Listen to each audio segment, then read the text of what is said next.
Hello. So this is the second part of the video, how to build SEO into a new website from the ground up. In the last video we have discussed about the strategy phase, and in this video we are going to discuss about the build phase. If you want to learn and know about what to do in strategy phase, you can watch my last video. So let's move forward into the build phase. In the build phase, the most work जो होता है वो designers and developers का होता है, okay? And there are three primary areas of concern in the build phase. First one is technical aspect, second one is content development, and third one is on-page optimization.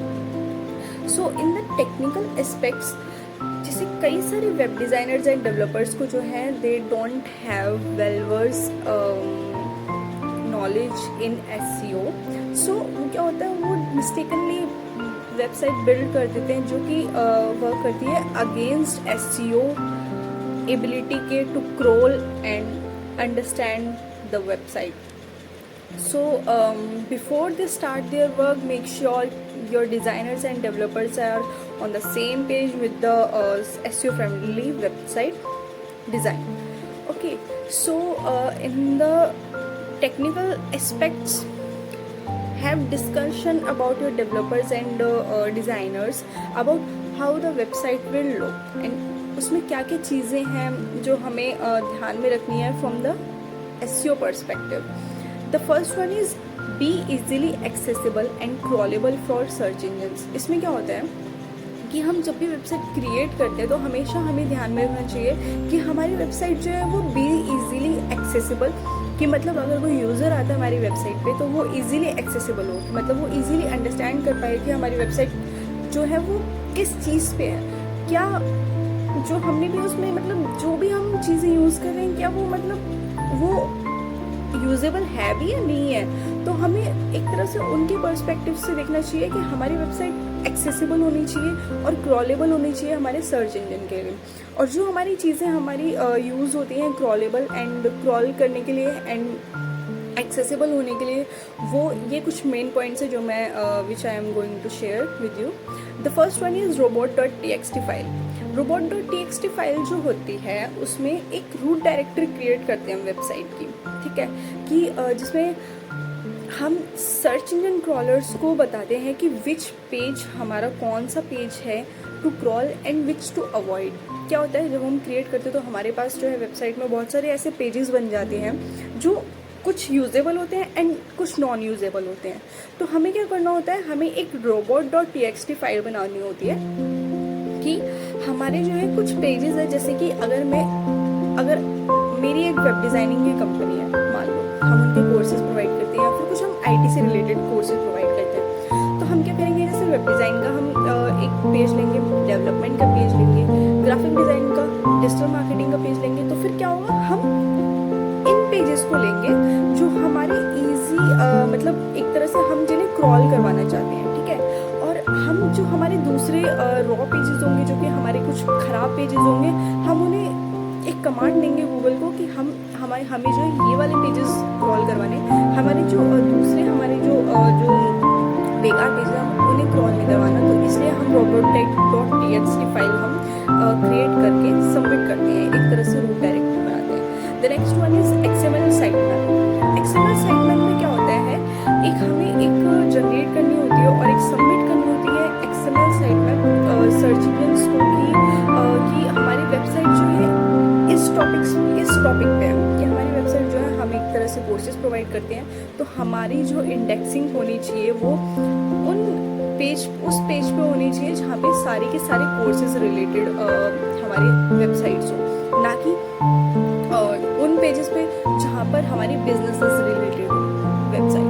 कि हाँ, अगर हम मान लो अगर हमारी कोर्सेज हम प्रोवाइड करा रहे हैं कि हम offline and online courses provide करते हैं, हम यूँ नहीं चाहते कि हमारी वेबसाइट जो है वो बिजनेसेस वाले पेज पे जाएगी जहाँ पे हमारे स्टार्टअप्स हो वहाँ पे दिखे, नहीं वो नहीं चाहते. तो हम एक तरह से हम गूगल को कमांड देते हैं, एक XML साइट मैप बनाते हैं, जिससे हमारे गूगल को हम एक तरह से कमांड देते हैं कि हमारी वेबसाइट जो है वो कोर्सेज वाले पेजेस पे, कोर्सेज वाली डायरेक्टरीज में दिखनी चाहिए. Third one is URL structure. जब हम URL स्ट्रक्चर बनाते हैं तो उसमें हमें हमेशा कीवर्ड्स यूज़ करने चाहिए जो कि इजी टू अंडरस्टैंड हो. मतलब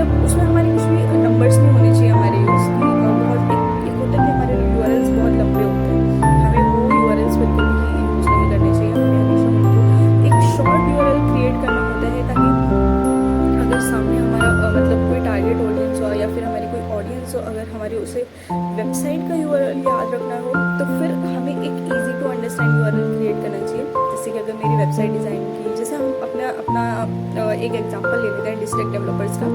अगर हम कोई कोर्सेज प्रोवाइड करवाते हैं, ठीक है, या फिर हम डिजिटल मार्केटिंग की सर्विसेज प्रोवाइड करवाते हैं, तो हम क्या करेंगे, districtdevelopers.com/digital marketing services, ये हमारे एक यूआरएल स्ट्रक्चर होना चाहिए जो हमें हमेशा अपने माइंड में रखना चाहिए कि हाँ हमें एक शॉर्ट यूआरएल यूज़ करना चाहिए, हमें लॉन्ग यूआरएल्स को अवॉइड करना चाहिए। Okay, the next one is mobile friendly design.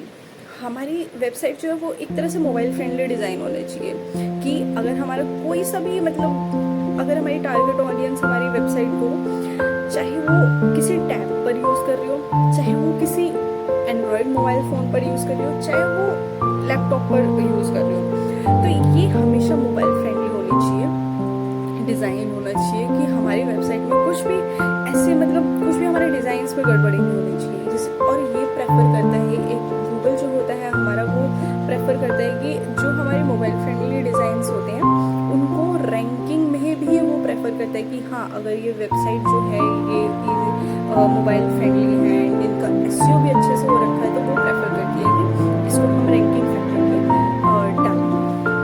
And next one is page load speed. Page load speed में क्या होता है, जब हमारी वेबसाइट होती है कई बार क्या होता है हम बहुत ज़्यादा हैवी फाइल्स यूज़ कर लेते हैं, तो हमें हैवी फाइल्स को अवॉइड करके हमें उनको कंप्रेस करके मतलब कंप्रेस करके वेबसाइट बनानी होती है, ठीक है।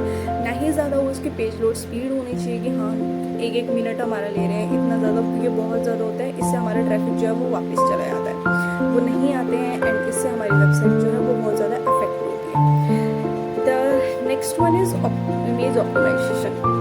हमें हमेशा जब भी हम यूज़ करते हैं इमेज अपनी वेबसाइट में तो उसको एक प्रॉपर नाम देना चाहिए कि आप किस पर्सपेक्टिव से अपनी from which perspective you are using your image, उनको उतने ही अच्छे से हमें नाम देने चाहिए, फाइल नेम्स देने चाहिए, alt attributes देने चाहिए। Okay, and no index and no follow tags. Use no index tags for pages you don't want to rank. Okay, हमें जो है यूज़ करनी चाहिए no index tags for pages जो हमें नहीं, you don't want search engines की search engine जो है वो सर्च करें उसकी। So and next one is responsive design. Ensure your web design is responsive, adjusting to various screen sizes. Google consider mobile friendliness as a ranking factor.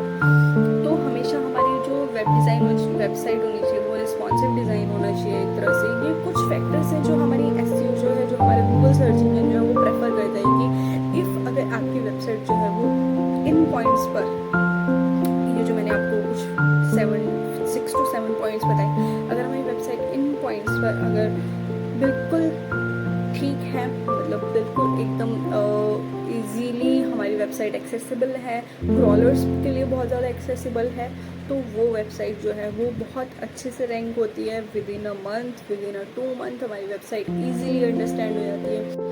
So by these points, by implementing these practice